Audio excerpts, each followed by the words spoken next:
Monday, December 5th, 2022. Today, folks, I decided I would go to the Alamo Draft House and watch me another movie. And watch another movie I did. Today's film was a Korean import directed by Emmy-winning actor Lee Jung-jae of Squid Games fame. He made his directorial debut with this movie, Hunt. I was interested in the movie once I saw the trailer. I remember scrolling through the Alamo Draft House app, and I saw that the movie had some sort of a special screening on Wednesday, November 30th. And unfortunately, I work Wednesday nights, and I couldn't get to that screening. Come to find out, the movie was on wide release as of December 2nd. So, I was all good and dandy there. I got my tickets for today. And I thought I knew what I was in for. But the way this movie peeled back the layers, unraveled itself, revealed itself, I enjoyed it. I enjoyed the movie. I'm not one of the countless detractors of this film. As of right now, on Rotten Tomatoes, it is sitting at a 63% as per the critics, 43 total reviews, and an 80% from the audience score. Fewer than 50 ratings, but the audiences seem to like it more than the critics do. So I'm falling on the side of the people here. My impression of this movie, and I'm going to give you the real, because a lot of people, they want to pound their chests. It's like, oh yeah, man, I saw this in the movie and I knew right away and I understood it fully. Folks, for the first 45 minutes, I was lost. Which is where I can take away and factually say, from an objective standpoint, I can agree with some of the critics when they said that the plot was convoluted, because it was. There was a point in the movie, I'm not going to ruin anything. There was a point in the movie where the two, let's call them the main characters, right? And they were assigned to the same, I want to say, security detail for this event. One directly worked for the Koreans' version of the CIA, and the other one, the other character, the character that wasn't played by Lee Jung-jae, he was, from the way that I perceived it, he could have been like the chief of police or something. I was a little confused there. what their titles were. There was no real direct line of delineation for me. And I was in it, folks. I was telling you, I was in it. But none of that mattered within the context of the greater story of the movie. So that's when, I think after about 45 minutes in the movie, that's when I started to, okay, this is what's going on. We have two storylines going, or should I say, two storylines going in this one movie. And they are basically layering on top of one another. Because at one point, their relative sides asked their higher ups, should I say the higher up of all these law enforcement policing units, asked each chief to investigate the other and their team. So to give you guys a roundabout synopsis of this movie.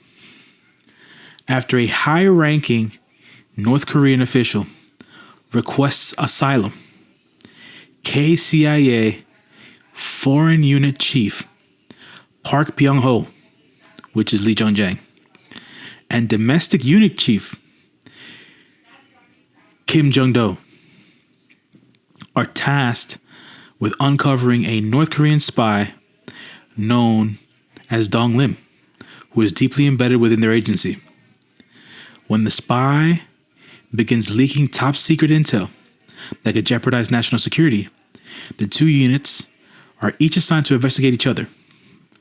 In this tense situation, where if they cannot find them all, they may be accused themselves, Pyong-ho and Jung-do slowly start to uncover the truth.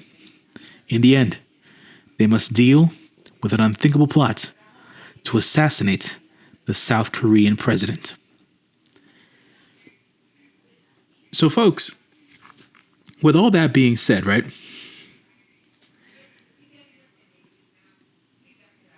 Without giving too much of the plot away, this is a nice the synopsis that was written about the movie is a nice foundation, but within the first 15 minutes of the movie, this whole synopsis gets fucked. That is the only way I can say it. Like I said, it's convoluted because the two parallel storylines continue to overlap and lay on top of each other as per the motives of the two sides. Those are the two parallel storylines I'm talking about. And I found it so intriguing. I was locked in. It was just, I thought it was badass. I really, really did. Regardless of how convoluted the screenplay was, right? I think that the portrayals of the characters and how the actors maneuvered throughout the film, using intelligence, using force,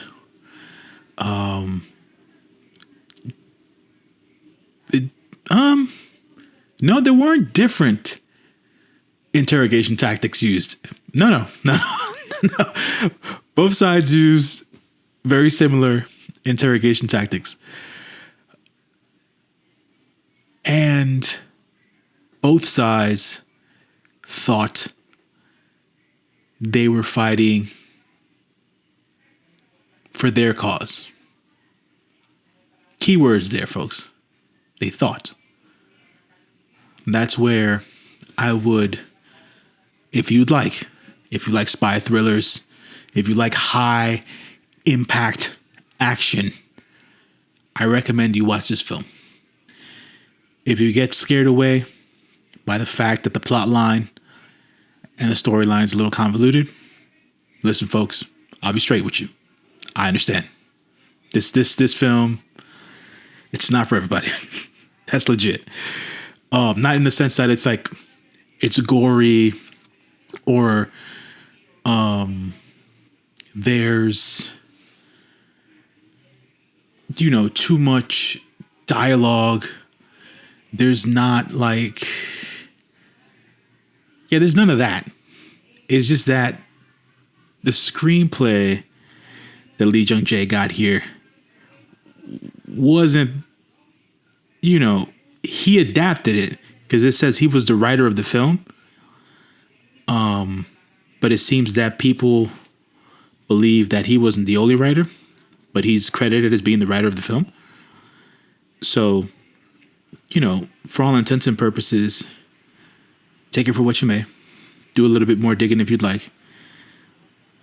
I don't feel that by the end of it, the early confusion that I had ruined the movie for me.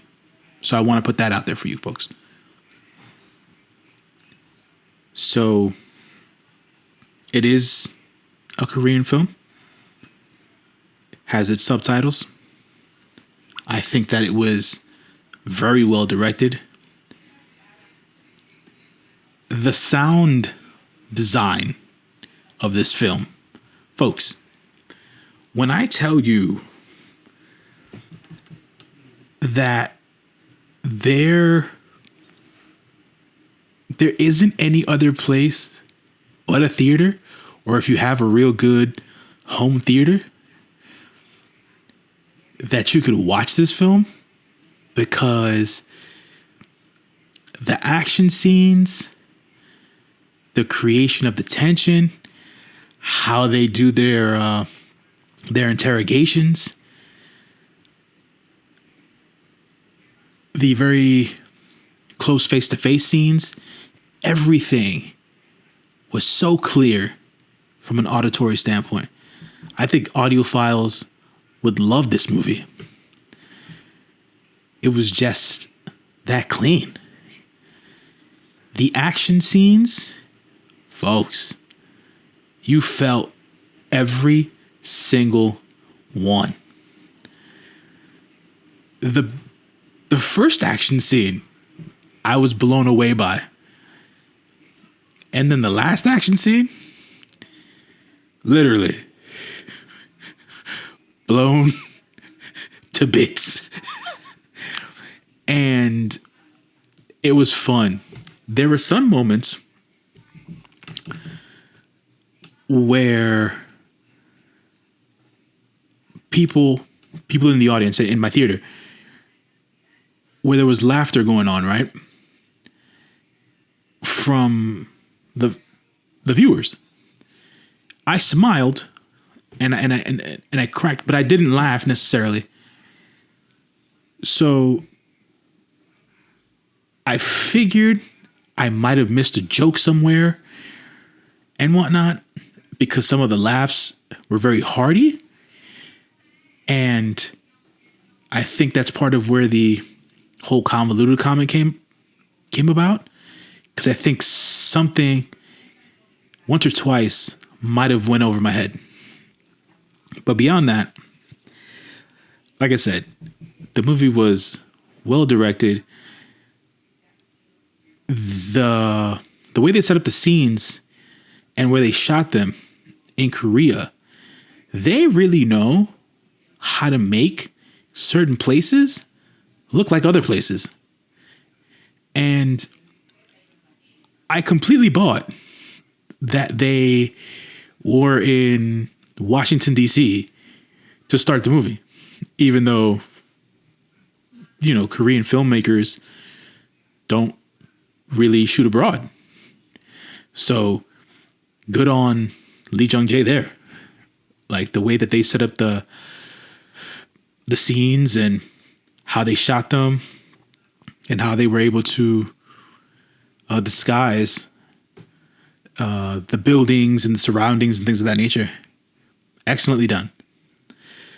So I took that away from the film as well. So, folks, I think for me, if I'm scoring this film out of 10, yet again, for me, I give it an 8 out of 10. Like, I really like this film. Outside of the convoluted story plot, at the end, everything I watched made sense. And that is the important part. Hunt is the name of this movie.